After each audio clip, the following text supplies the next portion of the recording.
എഴുന്നേക്ക് നബിയേ. എന്തിനാ ഇവിടെ കിടന്ന് കരയുന്നത്? അങ്ങയുടെ സിംഹാസനത്തിലേക്ക് കയറിയിരിക്കും നബിയേ. വിചാരണയുടെ സമയമായി നബിയേ. അള്ളാന്റെ റസൂല് പറയുന്നു, ഇല്ല അല്ലാ,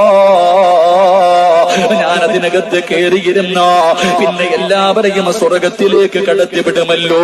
ഞാൻ സ്വർഗത്തിൽ പോയി കഴിഞ്ഞ എന്റെ സമുദായത്തിനാരാവുള്ളത്? എല്ലാവരും നഫ്സി നഫ്സി എന്ന് വിളിച്ചുകൊണ്ട് സ്വന്തം കാര്യം നോക്കിയിട്ട് ഓടുന്ന ദിവസമാണല്ലോ. എല്ലാവരും അവരവരുടെ കാര്യം നോക്കി ഓടുന്ന ദിവസം. ഞാനും അങ്ങ് സ്വർഗത്തിൽ പോയാ എന്റെ സമുദായത്തിനാരാവുള്ളത്?